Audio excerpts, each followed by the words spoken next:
All right, so here's our start of physics. Vector measurements and scalar measurements. So any measurement that you can think of is either going to be a vector measurement or a scalar measurement. So at this point, I just want you guys to know the difference, the key differences between vector and scalar.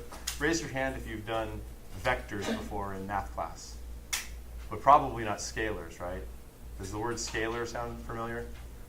So, okay, so what's the difference? The difference between vector measurements and scalar measurements is that vector measurements have magnitude and direction, whereas scalar measurements have magnitude only. Okay, so I want to make sure everybody understands the word magnitude. I think direction is pretty clear to understand. There's two main ways to give direction in physics. The two ways that you're going to see directions being specified are with, what's one way to specify a direction? Like if you're going to give somebody directions clearly, you could say, you could use what?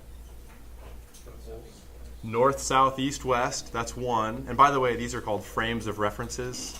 North, south, east, west is referred to as a frame of reference. It's just, something that everybody agrees on, like, okay, north is that way, south is that way.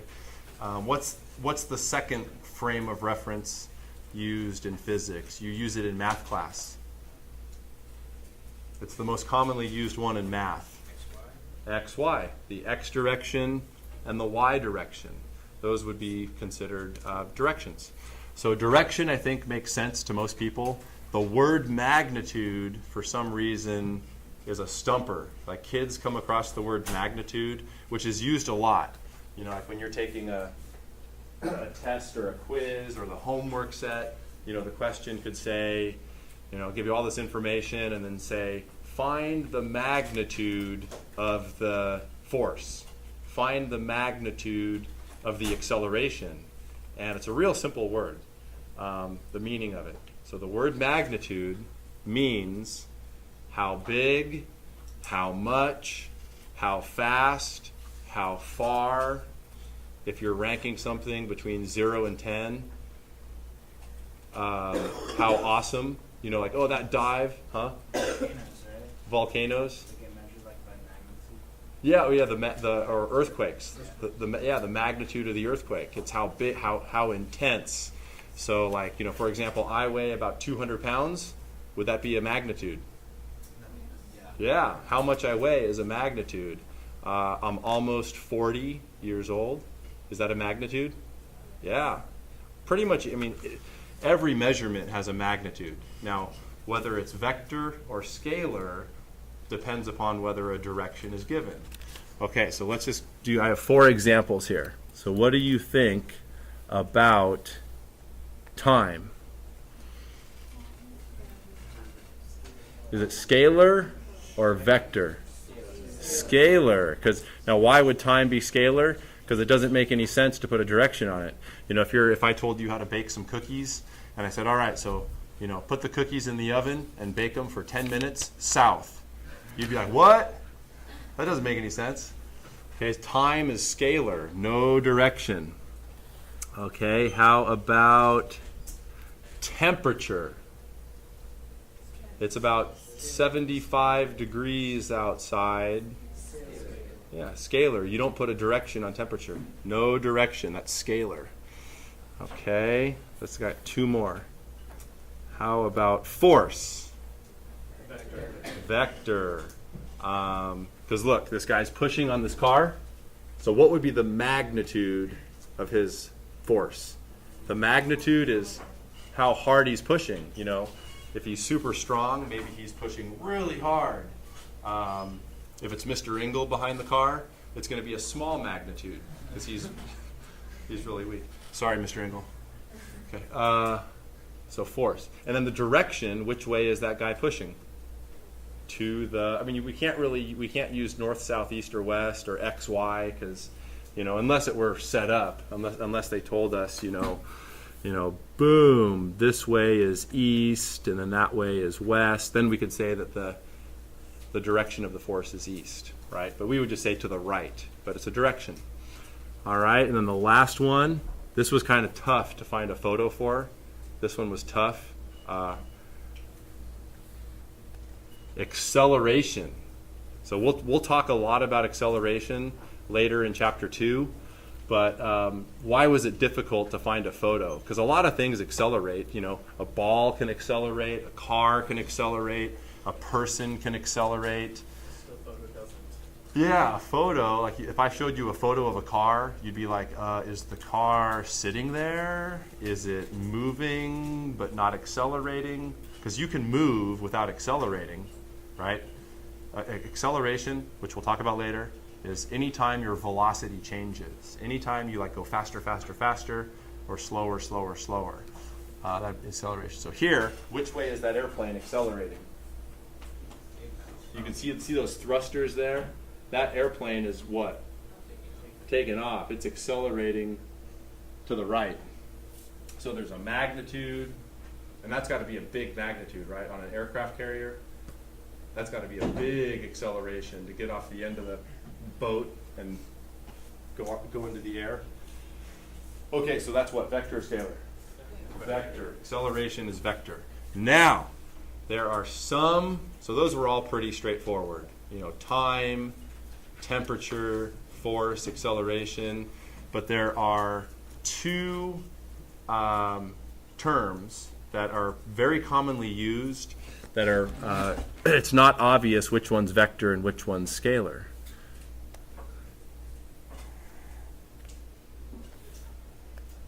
Okay, so distance and displacement, these are two terms that are very similar in meaning, but one of them is vector and the other one is scalar. And it's important because, you know, physics exams will try to trick you up on this. You know, there's a difference between distance and displacement. Oh, and one thing I forgot to mention about vectors and scalars, which one is going to be a pain in the butt? Which one is by far more of a pain in the butt than the other? Vectors. Vectors are a pain in the butt because they're going to make you think a lot harder. I like to put it this way. When you're dealing with scalars, 5 and 5 added together will always be 10. Always. In the world of scalar, 5 plus 5 will always be 10. In the world of vector, will 5 plus 5 always be 10? Nope. 5 plus 5 in the world of vector will be anywhere from 0 to 10. It could be anywhere in there. And we're going to focus on vectors in chapter 3. So if you're not totally getting what I just said, you'll get it in chapter 3. But just remember, vectors are a pain in the booty. Okay, so I want you to know, distance is a scalar. Distance is scalar, and then displacement is vector. Okay, now here's one way to think about it. So I put this map up here. So we are down here. There's Palos Verdes right there. Okay, and let's say we go on a journey. Okay, so we leave Palos Verdes and we go on a journey up through Los Angeles into Kern County. Ooh, let's go up. My brother lives in San Luis Obispo. What's up, John? Okay, go see my brother, and then up through here, and then back down through San Bernardino into Riverside. Now, why do they call Riverside Riverside? There's no river out there. For homework, find out why they call it Riverside. I really don't know. Has anybody ever wondered that? Have you guys heard of Riverside? Why do they call it Riverside? Seriously. But anyway, so our starting point is here, and our ending point is there. Did we travel a distance on that journey? Yeah, and the distance would be like whatever your car told you, whatever the odometer said. You know, it's the total length of this whole journey that we just took. That would be your distance. Now, displacement, another name for displacement is change in position. You'll see that. Displacement is referred to as change in position. and position is frequently represented just with x.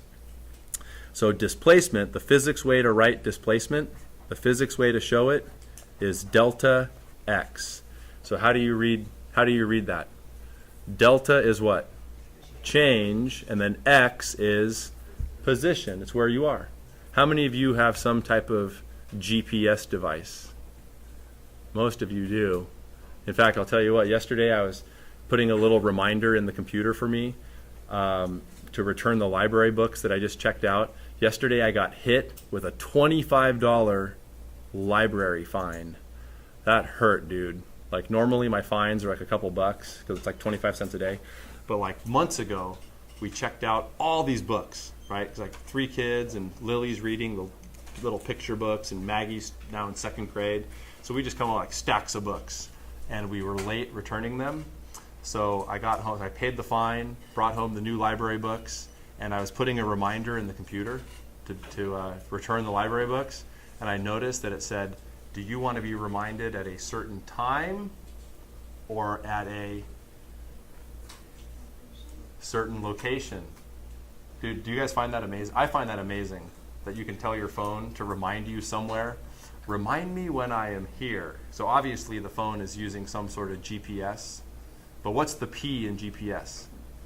Position. It's position, which is simply where you are. Okay, so distance does not care about direction. It's just like, boom, how far did you go? Displacement is defined as change in position. So where was our starting point? Palos Verdes. This was the starting point right there. Where was the ending point? Somewhere out in Riverside. So the displacement is this right here. It's the shortest line, which is a straight line.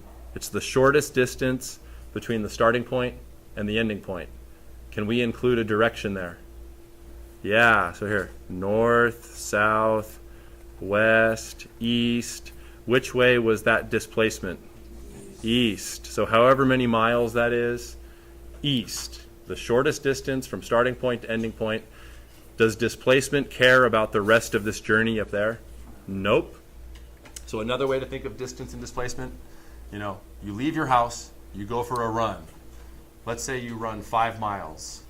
Are you going to care about the distance you ran or the displacement? The distance, because your displacement would be 0. If you leave your house and come back to your house, your displacement's 0 because you're starting and stopping at the same point. Does that make sense? All right, so just to make sure everybody's got this super duper duper clear, one more screen and then we're done.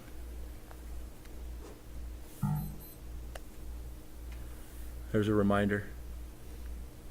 Okay, so again, displacement and distance. So displacement is change in position, delta x, change of position, and it's equal to final minus initial. If you don't know this, you have to know this. What is change? It's always final minus initial. Whatever you're talking about, change in position, change in money, change in temperature, change is always final minus initial. All right, so let's just do some displacements here. Now, so we have this car starting at point A. So what's the position of the car at point A? 30. At 30 meters. So x equals 30 meters. That's the position at point A. What's the position at point B? 50 meters. What's the position over here at point F? At point F, it is negative 50. Okay. Notice that we have pluses and minuses here. So here the plus means to the right of 0, to the right of 0, and over here the negative means to the left of 0. So let's look at A to B. What would the displacement be from A to B? So we're going final minus initial. So what's the final A to B? 50 minus 30. That's final minus initial, and that comes out as positive 20. Now remember, anything vector always has magnitude and direction. So what's the magnitude here? The 20. The 20 is the magnitude, and then what's the plus? That's the direction. The plus is the direction. So like on our little thing here, like on the little diagram, moving that way is considered what? Plus. Moving the other way is minus. Right? That's our frame of reference here. Does that make sense? Okay, so by the way, from A to B, so we're still talking A to B. Circle that. What's the distance from A to B?